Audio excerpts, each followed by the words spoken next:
ఎంసెట్ లేదా ఎఫ్సెట్లో మంచి ర్యాంక్ రాని విద్యార్థులకు బెస్ట్ ఆల్టర్నేటివ్ సిఏసీఎంఏ కోర్సులు అడ్మిషన్లు జరుగుతున్నవి. ఈ ప్రసాదాన్ని వేసేటప్పుడు ఒకరి నోట్లో వేసిన తర్వాత ఇంకొకరి నోట్లో వేయాలి. ఎవరికి వాళ్ళకి వేసుకుంటూ పోవాలి కదా. వీళ్ళకున్న ఇష్యూస్ కానీ హెల్త్ ప్రాబ్లమ్స్ కానీ ఇంకొకరికి రావచ్చు అనే ఇలాంటి ప్రశ్నలు ఎప్పుడన్నా ఎదుర్కొన్నారా మీరు? అంటే ముఖ్యంగా కోవిడ్ టైంలో. ఇంకొకటి, మేము 179 ఇయర్స్ నుంచి ఇస్తున్నాం కదండి. మా మొత్తం అది స్టార్ట్ అయినప్పటి నుంచి ఇప్పటి వరకు ఖాళీ ఆ కోవిడ్ 2 ఇయర్స్ మేము మేము ఆపేసినాం, చేయలేదు. ఎందుకంటే అప్పుడు లాక్డౌన్ ఒకటి అయ్యింది, ప్లస్ ఒక స్టేట్ నుంచి ఇంకో స్టేట్కి రావడం కూడా మంచిది కాదని మేము వాలంటరీ మా సొంతంగానే మేము 2 ఇయర్స్ ఇవ్వలేదు. అంటే ఎవరు ఫోర్స్ చేయలేదు, ఎవరు ఫోర్స్ అయితే మాకు చేయలేదు. అంటే ఇట్లా చేయొద్దు అని, ఆపేయాలని మా సొంతంగా మా ఫ్యామిలీ మెంబర్స్ అందరం మాట్లాడుకొని మేమే ఆపేసినాం అనమాట కోవిడ్ అప్పుడు. ఇంకొకటి, మీరు అన్న క్వశ్చన్కి, ఇప్పుడు ఒకరికి వేసి ఇంకొకరికి వేసేటప్పుడు ఈ చేప ఎప్పుడైనా నీళ్ళల్లో ఉంటుంది, బతికిన చేప కదా, ఈ నీళ్ళల్లోనే ఉంటుంది. అయితే ఆ చేప తీసుకురానికి ప్యాకెట్లో వాటర్లో పోసి చేప దాంట్లో వేసి ఆ వాటర్ తోటి తీసుకొస్తారు. ప్లస్ మేము పక్కకి శానిటైజర్స్ అవి కూడా వాడుతుంటాము. మధ్యలో చేప తీసుకొని వస్తాడు, అది కవర్లో వాటర్ తోటే ఉంటుంది. ఆ వాటర్ తోటి ఫస్ట్ మేము చేయి కడుక్కొని చేప తీసుకొని అతనికి వేసి మళ్ళీ వేరే అతను వస్తాడు కదా, ఆయన కూడా చేప వాటర్లోనే తీసుకొస్తాడు. అది కాకుండా కూడా మేము సపరేట్గా మాకు వాటర్ ఉంటుంది, దాంతో చేయి కడుక్కుంటాం, శానిటైజర్స్ ఉంటాయి, అవన్నీ మా ప్రికాషన్స్ మేము తీసుకుంటాం. ఈ మందు ముందుగా ఎన్ని రోజుల ముందు ప్రిపేర్ చేస్తారండి? చెట్లవి మూలికలు ఒకటే దగ్గర దొరికాయి, ఒక్కొక్క దగ్గర ఒక్కొక్కటి దొరుకుతుంది. అయితే మేము ఒక 3-4 నెలల ముందు నుంచే, అంటే మేము హరిద్వార్ కూడా వెళ్తాము, హరిద్వార్, ఋషికేశ్, నార్త్ సైడ్, అక్కడి నుంచి కొన్ని శ్రీశైలము, కొన్ని అక్కడ ఇట్లా అన్ని కొన్ని ఎక్కడెక్కడైతే దొరుకుతాయో ఆ మూలికలు అంటే కలెక్ట్ చేసుకొని మేము అన్నీ రెడీ అయిపోయి, ఇది చేప ప్రసాదం ఇప్పుడు 8వ తారీఖు వస్తుంది ఈ సంవత్సరం 2025లో. అయితే 8వ తారీఖు వస్తే మేము 7వ తారీఖుకి మా ఇంట్లో సత్యనారాయణ కథ వ్రతం చేసుకొని అన్ని మూలికలు అన్ని పెట్టి పూజ చేసి, అది అయిపోయినాక ఆ రోజు నుంచి మేము ప్రిపరేషన్ అంటే కలపడం, తయారు చేసుకోవడము 3-4 నెలల ముందు నుంచి అవుతుంది. అన్నీ మొత్తం మిశ్రమాన్ని చేయడానికి ఆ రోజు ముందు రోజు పూజ చేసి దాని తర్వాత స్టార్ట్ చేస్తాం. అంటే అమర్నాథ్ గారు, దీనికి సంబంధించి అంటే ముందు రోజు ఒక వ్రతం చేస్తామంటారు కదా, ఇవి కాకుండా ఇంకేమైనా ప్రత్యేకమైన నియమాలు నిష్టలు ఫాలో అవుతారా మీరు, మీ కుటుంబ సభ్యులు? ఫాలో అవుతాము. ఇది ఇంకొకటి, మా ఇంట్లో ఒక బావి ఉన్నది. ఈ మిశ్రమం తయారు చేసేటప్పుడు వాటర్ వాడతారు కదా, ఆ వాటర్కు ఆ బావికి లింక్ కూడా ఉన్నది. ఎట్లా అంటే మాకు ఈ ఫార్ములా అయితే ఎప్పుడైతే చెప్పారో ఆ సాధు గారు ఆ బావికి పూజ చేశారు ఆ రోజుల్లో. అప్పుడు చేసినప్పటి నుంచి ఇప్పటికి ఎంత ఎండాకాలం వచ్చినా కానీ ఇప్పటికి ఆ బావి ఎప్పుడు ఎండిపోలేదు, గ్రౌండ్ వాటర్ ఎప్పుడు తగ్గలేదు, అది ఇప్పటికీ అలాగే ఉన్నది ఆ బావి నీళ్ళే వాడతాము. దీని గురించి అంటే ఈ ప్రసాదానికి వాడతారా, రెగ్యులర్ మీ యూసేజ్ కూడా అవే నీళ్ళు వాడుతారు? రెగ్యులర్ యూసేజ్ కూడా వాడతాము, మళ్ళీ ప్లస్ ఈ మిశ్రమం చేయడానికి వాటర్ అయితే వాడేటిది ఉంటుందో అది ఆ బావి నీళ్ళతోటే వాడతాం. అది ఆ నీళ్ళను ఉపయోగించి దాన్ని కలుపుతారు. ముందు రోజు మాత్రం వ్రతం చేస్తారు. ఓకే, ఈ విధంగా ప్రసాదాన్ని పంపిణీ చేస్తారు. తర్వాత మీరు ఇచ్చేటప్పుడు గ్రౌండ్ లో ఓన్లీ ప్రసాదం మాత్రమే మీరు ఉచితంగా ఇస్తారు. అవునండి. కానీ చేపని కొనుక్కోవాల్సిన పరిస్థితి వచ్చింది. మొదటి నుంచి ఇదే ప్రసాదం చేసి అదైతే ఫ్రీ, కానీ చేప ప్రజలే తెచ్చుకోవాలి, వచ్చే ప్రజలే తెచ్చుకోవాలి. ఎలా సాధ్యమవుతుంది మరి?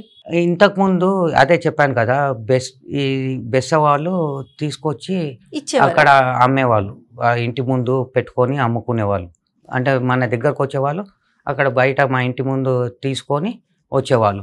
అట్లా రాను ఏమైపోయిందంటే, ఇది వచ్చిన ప్రజలు కూడా ఎక్కువ అవుతూ ఉన్నారు, వాళ్ళ ఆశ కూడా ఎక్కువ, చేపలు అమ్ముకున్న వాళ్ళ ఆశ కూడా పెరుగుతూ ఉన్నది. అయితే మధ్యలో ఒకసారి ఎట్లా అయిపోయిందంటే, ఒక 2-3 ఇయర్స్ మధ్యలో ఎట్లా అయిపోయిందంటే బ్లాక్ చేయడం స్టార్ట్ చేశారు. అది ఎట్లా అంటే 5 రూపాయలు 10 రూపాయలు అట్లా ఉంటుండే, అది మెల్లమెల్లగా 20 రూపాయలు అయ్యింది. అట్లా మెల్లమెల్లగా ఇంకా ఆశాలకు పెరుగుతూనే ఉన్నది. ఆ పెరిగి అట్లా అయ్యి ఒకసారి అయితే ఎంత బ్లాక్ చేశారంటే 500 ఒక్క చేప పిల్ల, ఇంతే 3 ఇంచెస్ చేప పిల్ల 500. అయితే అప్పుడు దుబాయ్ నుంచి కొంతమంది షేక్స్ వచ్చారు. అప్పుడు చాలా షార్టేజ్ చేసేసిండ్రు. 5,000కు ఒక చేప కూడా అమ్మిన, ఒక పిల్ల చేప పిల్ల 3 ఇంచెస్ పిల్ల. అయితే ఇది ఇట్లా అయితే ప్రాబ్లం అవుతుందని చెప్పి మేమేమో ప్రజలకు మంచి కావాలని చూస్తున్నాము, వాళ్ళేమో బయట కూర్చొని బిజినెస్ చేసుకుంటున్నారు. అయితే ఇది ఇట్లా కాదని చెప్పి గవర్నమెంట్ నుంచి మాట్లాడి ఫిషరీస్ డిపార్ట్మెంట్కే దీన్ని ఇచ్చేసినాము. అంటే వాళ్ళు చేసుకుంటున్నారు, అది ఫిక్స్డ్ ప్రైస్ చేసిండ్రు. అంటే లిమిట్ ఎవరైనా అంటే అందరికి అందుబాటులో ఉండాలి ఆ రేటు. 30-40 రూపీస్ ఏమో చేస్తున్నాం. మేము ఈసారి గవర్నమెంట్ నుంచి రిక్వెస్ట్ చేస్తున్నాం, ఏంటంటే ఇప్పుడు గవర్నమెంట్కి చాలా ఖర్చు వస్తుంది. ఎలా అంటే ఇప్పుడు బ్యారగేటింగ్ అయినా కానీ టెంట్లు వేస్తారు, వచ్చిన పబ్లిక్కి టెంట్స్ వేస్తారు, మళ్ళీ వేరే అన్నీ ఉంటుంది. గవర్నమెంట్ కూడా ఖర్చు అవుతుంది. మాకు ఎగ్జిబిషన్ సొసైటీ వాళ్ళు కూడా సపోర్ట్ చేస్తారు, గ్రౌండ్ ఫ్రీగా ఇస్తారు ప్రతి సంవత్సరం ఎగ్జిబిషన్ గ్రౌండ్స్. వీళ్ళందరి సహకారం నుంచే ముందుకెళ్తుంది ఇది. ఏది ఎగ్జిబిషన్ గ్రౌండ్స్, ప్రభుత్వము, ఇప్పుడు అన్ని డిపార్ట్మెంట్స్, పోలీస్ అయినా కానీ జిహెచ్ఎంసి, ఈ అన్ని సంస్థలు కూడా వచ్చిన పబ్లిక్కి ఎక్కడ ఇబ్బంది కాకుండా సాఫీగా వెళ్ళిపోయేటట్టు, వచ్చిన వాళ్ళకి తృప్తిగా వచ్చి వెళ్ళిపోయినామని తృప్తిగా ఉండేటట్టు వీళ్ళు. అయితే ప్రతి సంవత్సరం గవర్నమెంట్ కొంచెం ఖర్చు వస్తుంది, ఏది బ్యారగేటింగ్ చేయడము అంతా. ఆ ఖర్చు ఇంత ఖర్చు వచ్చినప్పుడు మీరు చేపలు కూడా ఫ్రీగా ఇచ్చేస్తే మంచిది కదా. ఇన్ని డబ్బులు ఖర్చు పెట్టినప్పుడు చేపలకి ఎంత మాత్రం కాదు, తక్కువ అవుతుంది. ఈ ఖర్చులలో ఏం నథింగ్. అది కూడా ఫ్రీగా ఇస్తే వచ్చిన పబ్లిక్కి మన గవర్నమెంట్కి పేరు వస్తుంది, మన స్టేట్కి కూడా ఇది పేరు వస్తుంది. చేప కూడా 30-40 రూపాయల కంటే ఏమవుతుంది ఇచ్చేయాలని మా విజ్ఞప్తి పెట్టాము. ఇంకా వాళ్ళు అది మంచిగా కావాలని అనుకుంటున్నాము, ఇంకా కన్ఫర్మ్ కాలేదు, అందుకొచ్చే నేను చెప్పలేకపోతున్నా. కానీ ఈ సంవత్సరం అయితే అది ఫ్రీగా అవుతుంది అని మేము అనుకుంటున్నాం. అప్పుడు వచ్చే వరకు పూర్తిగా ప్రతిదీ ఉచితంగా తీసుకెళ్ళడానికి అవకాశం ఉంటుందంటారు. అమర్నాథ్ గారు, ఇప్పుడు ఈ మందు తీసుకున్న తర్వాత కొన్ని రోజులు పథ్యం కూడా చేయాలని చెప్పారు. అంటే ఎలాంటి పథ్యం చేయాలి? ఇది మందు తీసుకున్నాక దానికి పథ్యం కూడా అలా ఇంపార్టెంట్. ఇది అది ఎంత ఖచ్చితంగా చేయాలంటే మీకు మంచి రిజల్ట్ రావాలంటే అది ఫాలో కావాల్సిందే. 45 రోజుల్లో పథ్యం ఉంటుంది. మేము చేప మింగినాక ఒకటి కార్తీ మందు అని ఇంటికి ఇస్తాం, ఎక్స్ట్రా మెడిసిన్ ఇస్తాం. అది తీసుకెళ్ళి 6 మాత్రలు చేసుకోవాలి. ఆ 6 మాత్రలు చేసి ఎండలో పెట్టకుండా ఫ్యాన్ కింద గాలికి ఆరబెట్టాలి. ఇంత బటానా అంత సైజు బటానా అంత సైజు గోళీలు, రౌండ్గా గోళీలు చేసి 6 మాత్రలు చేసుకోవాలి. మేము ఇచ్చిన దాంతో 6 మాత్రలు ఆ క్వాంటిటీ ఇస్తాం అంతే. అవి ఆ సైజు బటానా లెక్క రౌండ్గా గోళీ అది చేసుకొని ట్యాబ్లెట్స్ చేసుకొని ఒక ప్లేట్లో ఫ్యాన్ కింద ఆరబెట్టాలి. ఒక 6 రోజులు 10 రోజులు ఆరబెట్టేసాలి. అది మాయిశ్చర్ అంతా వెళ్ళిపోవాలి దాంట్లో. అంటే దాంట్లో తేమ ఉండకుండా అది డ్రై అయిపోయినాక ఒక డబ్బాలో పెట్టుకొని ఒక ఫ్రిడ్జ్లో మాత్రం పెట్టొద్దు. ఫ్రిడ్జ్లో పెడితే మళ్ళీ మాయిశ్చర్ ఫామ్ అవుతుంది. మాయిశ్చర్ ఉంటే ఏమవుతుందంటే ఫంగస్ వస్తుంది, బూజు. ఆ బూజు వచ్చినప్పుడు వాడొద్దు అనమాట. ఫంగస్ రాకుండా ఉండడానికే ఇది ఫ్యాన్ కి ఎండలో పెట్టినా కానీ అది ముందే కొన్ని రోజులకి అది ఫంగస్ వస్తుంది. అందుకొంచెం ఎండలో పెట్టొద్దు, ఫ్రిడ్జ్లో పెట్టొద్దు. అది గాలి కింద ఫ్యాన్ కింద ఆరబెట్టి అది ఫుల్ ఆరినాక ఒక కంటైనర్లో పెట్టుకొని, ఎయిర్ టైట్ కంటైనర్స్ అంటారు కదా, ఆ టైట్ కంటైనర్స్లో పెట్టుకొని ఎక్కడైనా సేఫ్ ప్లేస్లో పెట్టుకుని ప్రతి 15 రోజులకి ఒక కార్తీ వస్తుంది. ఆ కార్తీకి ఒకటి ముందు పొద్దున ఎంటీ స్టమక్ గోరువెచ్చిన నీళ్ళల్లో అది ఎండిపోతుంది కదా, అది ఇట్లా డిప్ ఒక్కసారి ముంచి తీసి ఆ గోరెచ్చ నీళ్ళల్లో ముంచి తీసి మింగేసి గోరవెచ్చ నీళ్ళతోటి తాగేసేయాలి. గోరవెచ్చ నీళ్ళు తాగి అట్లా పొద్దున ఎంటీ స్టమక్ తోటి పడి గడుపున. రాత్రి ఏమో డిన్నర్ అంటే ఆఫ్టర్ డిన్నర్ పడుకునే ముందు తిన్న తర్వాత పడుకునే దానికి టైం ఉంటుంది కదా, ఒక ½ అవర్. పడుకునే ముందు బిఫోర్ గోయింగ్ టు బెడ్ ముందు మంచం పైకి వెళ్ళే కంటే ముందు రాత్రి ట్యాబ్లెట్ తీసుకోవాలి. సేమ్ విధానం గోరెచ్చ నీళ్ళల్లో ఒక్కసారి ముంచి తీసి అది మింగేసి గోరెచ్చ నీళ్ళు తీసుకోవాలి. అట్లా ప్రతి 15 ఫస్ట్ 15 మళ్ళీ 38th డే మళ్ళీ 45th డే అట్లా 45 రోజులు ఈ మేము ఇచ్చిన మందును వాడాలి. ఆ 45 రోజులు మేము ఒక పత్యంకి ఒక ప్యాంప్లెట్ ఇస్తాము. దాంట్లో 45 ఐటమ్స్ ఉంటాయి.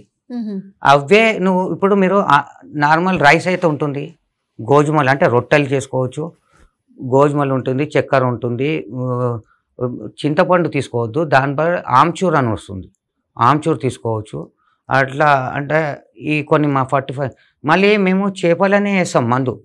చేప ప్రసాదం చేపతోటే ఇస్తాం, కానీ చేప తినొద్దు. దాంట్లో ఆ పత్యంలో చేప లేదు, చికెన్ లేదు, అదే గోట్ మీట్ ఉంది, మేకలోడ ఆడమేక. ఉందో అదే ఇప్పుడు మీరు రెసిపీ ఉంటుంది, దాంట్లో ఏమేమి ఐటమ్ ఉందో అదే వేసుకొని, అంటే నెయ్యి వాడొద్దు, కుసుమ నూనె వాడాలి. అదర్వైజ్ నెయ్యి ఆవు నెయ్యి వాడవచ్చు, వేరే సన్ఫ్లవర్ ఆయిల్ అవి ఏవి తీసుకోవద్దు. దాంట్లోనే ఆ ఐటమ్స్ తోటే మీరు ఎట్లా అర్థమైందో అట్లా. మీకు ఏం అర్థం కాకపోతే కారం అన్నం అయినా తినండి, ఉప్పు కారం అన్నం. లేకపోతే కొన్ని కూరగాయలు ఉన్నాయి, ఆ కూరగాయలు వాడచ్చు. దీంట్లో ఇంకొకటి, ఈ అస్తమా ఉన్న వాళ్ళకి చెమగడ్డ పడది, అది వాళ్ళకి ఎలర్జీ. కానీ మా పథ్యంలో అది తినాలని ఉంటుంది. అలోపతి మెడిసిన్ తీసుకున్న వాళ్ళకి డాక్టర్ అంటే ఈ పథ్యాన్ని అంతా ఎవరు డిసైడ్ చేస్తుంటారు? అంటే మీకు ముత్తాతల నుంచి వస్తారు? అప్పటి నుంచి వస్తుంది. మాకు ఋషి అయితే చెప్పారో అతనే ఇచ్చిన అదే. మేము దాంట్లో ఏం చేంజెస్ చేయలేదు, ఒక కరెక్షన్ కూడా ఏం చేయలేదు, అదే ఫాలో అవుతున్నాం. మాకు ఫస్ట్ ఇయర్ అయితే ఎలా అయితే ఫాలో చేస్తున్నామో ఈ ఇయర్ కూడా సేమ్ అదే ఫాలో, ఏం చేంజెస్ దాంట్లో ఏం చేయలేదు.